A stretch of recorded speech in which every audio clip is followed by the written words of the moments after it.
It is important to be prepared in case your client has a medical emergency. Make sure that emergency information is posted by the telephone. The list should include the proper emergency number in your area. In most areas, that number is 911.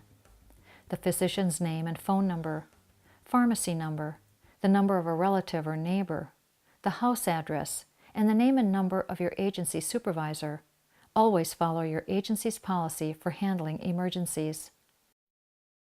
One emergency that requires immediate attention is a heart attack. Be aware of the signs and symptoms of a heart attack. They include chest pain, pain that radiates within the shoulder, neck, or arms, dizziness, sweating, nausea, and difficulty breathing. Remember that a woman's symptoms are less predictable, and she may not experience chest pain. However, she will often have shortness of breath, nausea, and vomiting. If you suspect that your client is having a heart attack, call for emergency medical assistance immediately. Become familiar with the signs and symptoms of a stroke that include weakness or paralysis on one side of the body, facial drooping, and slurred or incoherent speech.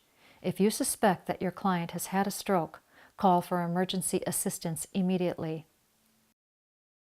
Falls are the leading cause of death from injury for people 65 years or older. The most common injury from falls is a hip fracture.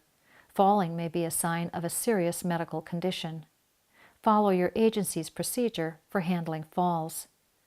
Important information to report and record about falls includes the day, time, and location of the fall, how the fall occurred, any history of previous falls.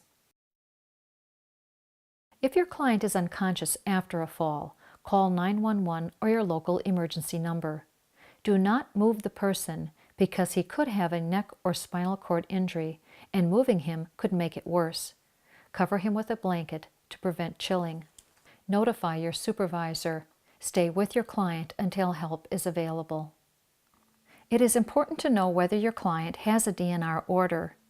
DNR stands for Do Not Resuscitate. It is a doctor's order that resuscitation should not be attempted if the person's heart or breathing stops. A DNR order means that the person does not wish to be brought back to life if his or her breathing or heart stops. Even with a DNR, you should still call emergency services if your client stops breathing. They will determine the proper medical procedure. If your client has a DNR order, it should be visible and easy for you, other care providers, and emergency personnel to locate.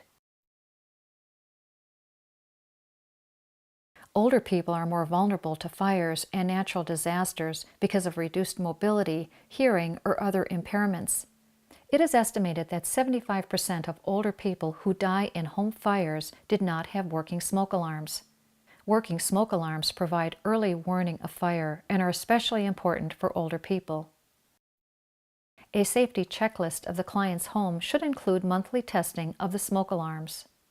In an emergency, follow your agency's plan for moving your client to safety or for another staff member to replace you.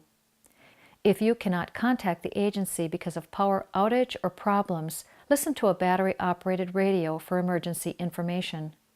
Stay with your client until help arrives or until your client has been moved to a shelter where he or she is physically stable and secure. Leaving your client in an unsafe situation during an emergency is considered abandonment or desertion. Don't leave a confused client alone at an emergency shelter. He or she will continue to need one-on-one care.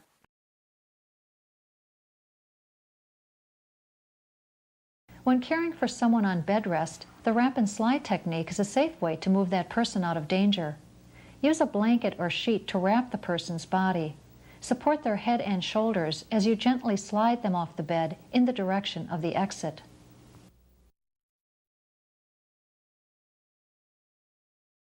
Wipe up blood spills immediately using disposable cleaning cloths.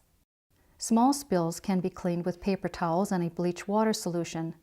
The standard bleach solution is 1 cup bleach to 2.5 quarts of water. For larger spills, a blood spill kit that contains gloves, absorbent powder, disinfectant cloths, and biohazard bags can be used. Follow the directions on the kit. After the spill is absorbed, use the cards provided in the kit to gather up the material. Then use the disinfectant cloth to clean the area. Use additional wipes if needed. Then dry the area. Dispose of gloves and all cleaning materials in the biohazard bag provided and seal securely. Then wash your hands. Understanding how to respond to emergencies is an important responsibility for care providers. When you respond promptly and calmly, following your agency's emergency guidelines, you protect your client's safety as well as your own.